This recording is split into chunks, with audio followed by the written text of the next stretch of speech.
On March 23, 1960, a rich casino owner in Las Vegas used a racial slur against Sammy Davis Jr. in the VIP area of the Sands Hotel Casino. The loud noise made the whole room quiet down. But what Elvis Presley did in the next 60 seconds shocked everyone in the room and showed a side of him that most people didn't know existed. In 1960, Las Vegas was a strange mix of things. At first glance, it looked like the world's entertainment center, with the biggest stars performing every night to packed houses. The Rat Pack, Frank Sinatra, Dean Martin, Sammy Davis Jr., Peter Lawford, and Joey Bishop were at the top of their game. Every night, they filled the Sands Hotel showroom with their mix of music, comedy, and cool style. But Las Vegas was still a very segregated city, even with all the glitz and glitter. Black artists could put on shows for white people, but they couldn't stay in the hotels where the shows were held. They were not able to eat in the places. They couldn't even get in through the front door. Still, Sammy Davis Jr. had to go through the kitchen to get into the Sands. He was one of the world's best entertainers and could sing, dance, act, and do impressions better than almost anyone living. In Las Vegas, Elvis Presley had been putting on shows at the New Frontier Hotel. His movie career was taking off, but he still loved playing live and getting a kick out of the energy of the crowd.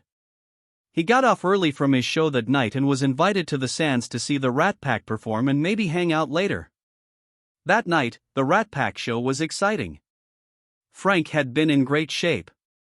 Dean has always made me laugh, and Sammy's impressions and singing had everyone in the house in tears. A small group of people were called to the VIP lounge after the show. This was a private area backstage where the stars could unwind, drink, and relax without anyone else seeing.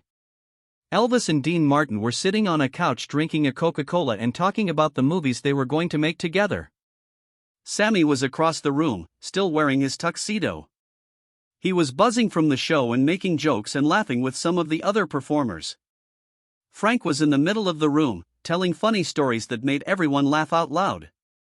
People with money and power could get into the VIP lounge even if they didn't have ability. Harold Beckman, who owns 3 big casinos in Las Vegas, was one of the people who came in that night. Beckman, who was in his 50s, was overweight and wore an expensive suit that didn't hide how rude he was. The man thought that because he was rich, he could say and do whatever he pleased. Beckman walked into the room as if he owned it, which he did in a way. There was a piece of the Sands that he owned, and everyone in Las Vegas knew how powerful he was. He greeted Frank as if he knew him too well, slapped Dean on the back, and then looked at Sammy Davis Jr. Sammy was in the middle of sharing a story. His hands were moving, and everyone around him was smiling. Beckman came over with a drink in his hand and cut them off. "Hey, Sammy," Beckman said in a loud voice that everyone in the room could hear. "Great show tonight. You guys really know how to have fun. You people," was said in a way that made some people turn their heads. Sammy, always the expert, smiled and nodded. "Good morning, Mr. Beckman. I'm glad you liked it." He drank a lot and then said something that made everyone in the room quiet down. "You put on a good show, but you know what? When the day is over, you're still just another N-word dressed up." It got cold in the room. The talk stopped in the middle of a sentence. The laughs stopped. As everyone tried to figure out what they had just heard, they looked at Beckman and then at Sammy. The look on Sammy's face changed right away. The smile went away. Not because he was mad, but because he was shocked and hurt. You'd think that a man who had been racist his whole life, who had dealt with slurs, hate, and discrimination since he was a child acting in vaudeville, would have learned how to deal with it. That kind of hate hurts all the time, though. It keeps cutting you open. Sammy stood there frozen, like he had never been cut before. He looked like he was going to say something because his mouth was open. But there were no words. He was shocked and couldn't believe that person had just told him that. Frank Sinatra, who had been across the room, started moving toward Beckman as his face turned angry.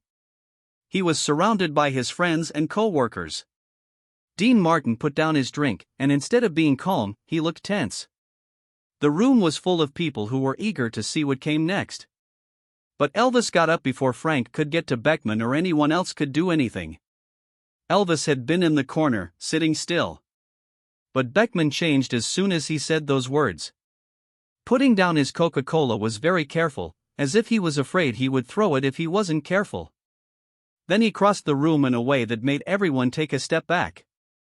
Elvis put himself between Beckman and Sammy, not to attack, but to protect them. Even though he wasn't very tall, he seemed to take up the whole room at that moment. "Mr. Beckman," Elvis said in a soft voice that could be heard clearly in the empty room. His southern accent was stronger than normal. That's how it was when he was upset. "I need you to repeat what you just said because I don't think I got it right," she said. Beckman smiled, feeling stronger after drinking. He said, "You heard me, Elvis? I said he's just another." Elvis cut him off by raising his hand. "No," Elvis said, his voice still soft but rough like glass. "I'm going to stop you right there because what you're about to say will decide whether you leave this room on your own or need to be helped out." The threat was not overt, but it was clear. Beckman laughed tensely and looked around the room for support. "Elvis, come on. I'm just kidding. Sammy knows I'm not serious." "All right, Sammy?" Sammy still hadn't moved, he was just standing there thinking about what was going on. It looked like Elvis moved toward Beckman. "Sir, I have something to say that I want everyone in this room to hear. You will never be as manly as Sammy Davis Jr. His little finger is more talented than the rest of your body put together. No coward like you could ever understand how much class, honor, and guts he has." There was no sound at all in the room. With his arms crossed and a small smile on his face, Frank Sinatra watched. Dean Martin seemed to agree. Everyone else was shocked. This is how no one else talked to Harold Beckman. Too much power was in his hands in Vegas.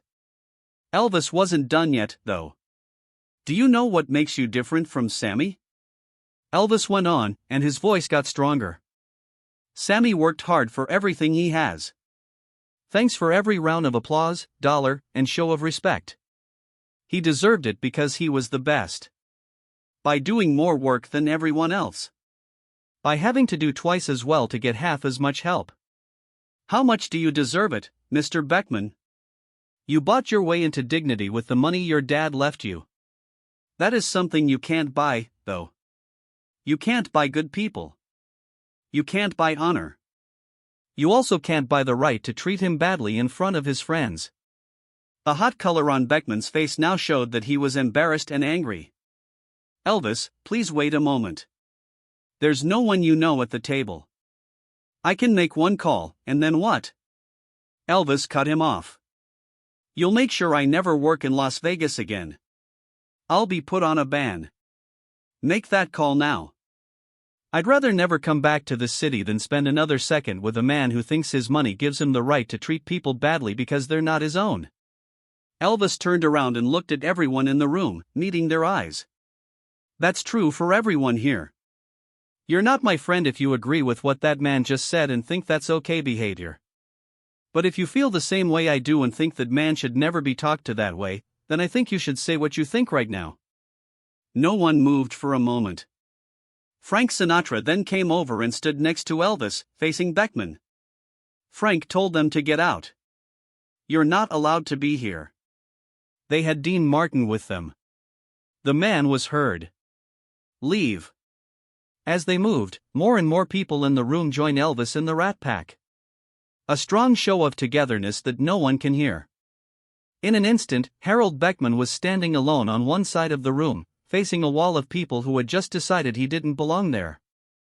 Beckman finally lost his cool as he looked around. That man said, "You're all making a big mistake," but his voice didn't sound sure.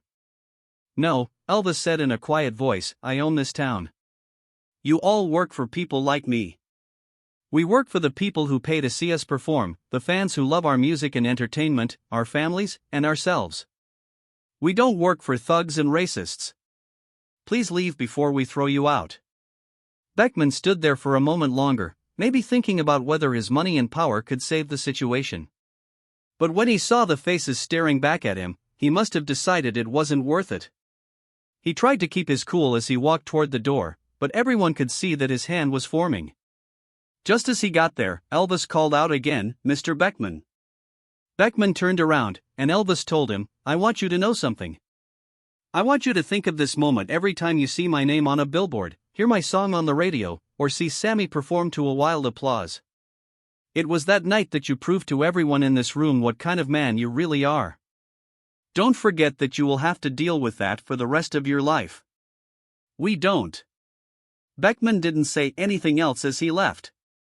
The door shut behind him. The room was quiet for a long time. In shock, Elvis turned to Sammy, who still wasn't moving. He was still thinking about what had happened. Sam's eyes were filled with tears, but he was also happy, which showed that he was in a lot of different emotions at the same time. He walked over to Elvis and put his hand on his shoulder. "Are you okay, brother?" That word, brother, said with such real warmth and meaning, opened up something in Sammy.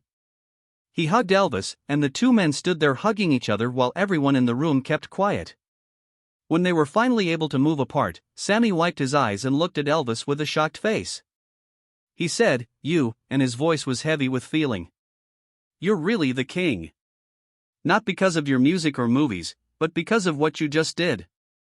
No one has ever stood up for me like that before." Elvis shook his head. "Sammy, you're my friend. You're my brother. And brothers look out for each other. That's all I was doing." Frank Sinatra walked over and put his arms around both of them. "That is the most beautiful thing I have ever seen," he said. "Elvis, you just showed everyone in this room what real class looks like." The mood in the lounge changed. The tension that had been there before was replaced by warmth, unity, and a sense that something important had just happened and everyone had chosen the right side of it. It took a while for people to start talking again after the music stopped, but everyone kept looking at Elvis and Sammy, who were still standing together.